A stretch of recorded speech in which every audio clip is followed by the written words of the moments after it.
हे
एकाएकी गेला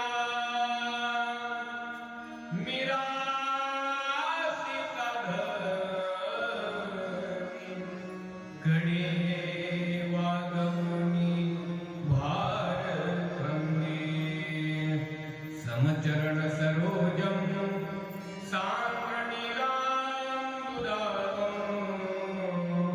जगन्नीत पाणिं मंडलं मंडनानां, तरुण तुलसीमाला कंधरं कंजनेत्रं, सदयधवलहासं विठ्ठलं चिन्तयामि पंढरीच्या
दंडवत तुझे पाया, अलंकापुरी रम्य सिंहासनस्थं, पदाम्भोज तेजस्फुलित प्रदेशं, विधीन्द्रादिदेवे सदा स्तूयमानं, समाधिस्थमूर्तिं भजे ज्ञानदेवं। नमो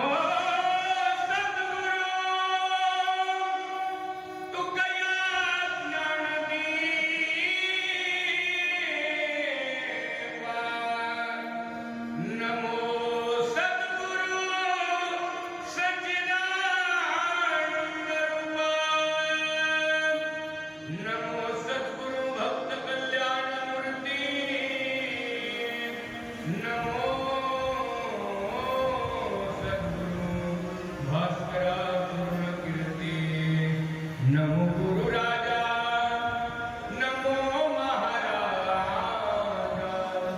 नमस्कार माझा सद्गुरु रघुराजा, धन्य प्रताप पायाचा।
त्रिलोचनाय भस्मारागाय महेश्वराय नित्याय शुद्धाय दिगंबराय तस्मै नगराय नमः शिवाय। कैलासिता देव भोळा चक्र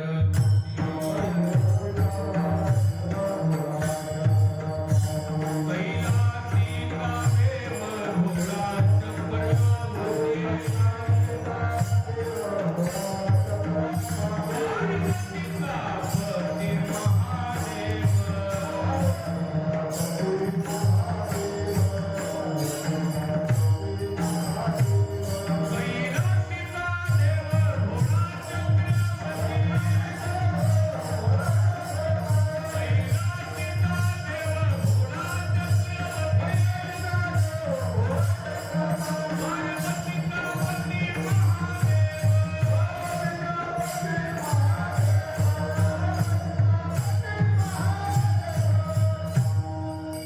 कैलासिका देव भोळा चक्रवर्ती पार्वतीचा पती महादेव।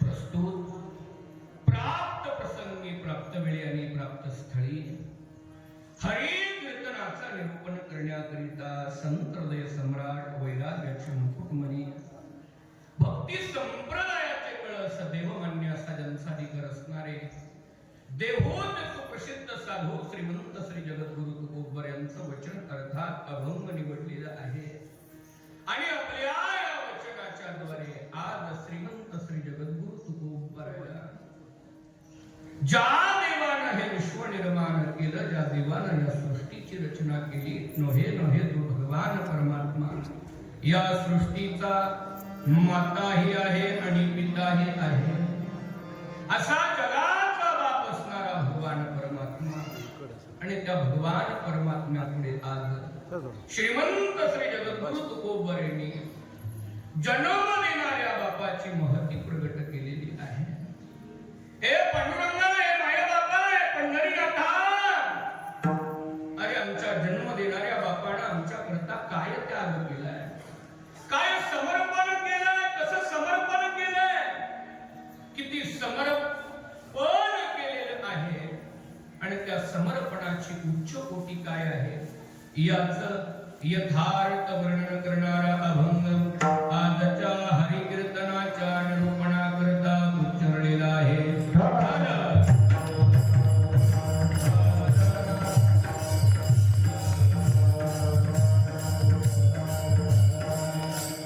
अभंगावरती निरूपण करण्यापूर्वी अल्पसा परिहार थोडसा की क्षेम राजानं बसवलेली श्री क्षेत्र केमनगरी आणि या केमनगरीमध्ये या केमनगरीचं मुख्य दैवत असणारे भगवान उतरेश्वर महाराजांच्या दरबारामध्ये या ठिकाणी आज कैलासवासी तुकाराम सीताराम देवकर गुरुजींच्या प्रथम वर्ष श्राद्धाच्या निमित्तानं पुण्यस्मरणाच्या निमित्तानं त्यांचे असणारे सुपुत्र साईनाथ तुकाराम देवकर त्यांच्या असणाऱ्या कन्या या ठिकाणी सौभाग्यवती शोभा देवीदास भोंग, सौभाग्यवती साधना चंद्रकांत सातव, सौभाग्यवती जयश्री शिवाजी ढगे, सौभाग्यवती अनुराधा राजेश माळी आणि त्यांच्या असणाऱ्या पत्नी विठाबाई तुकाराम देवकर,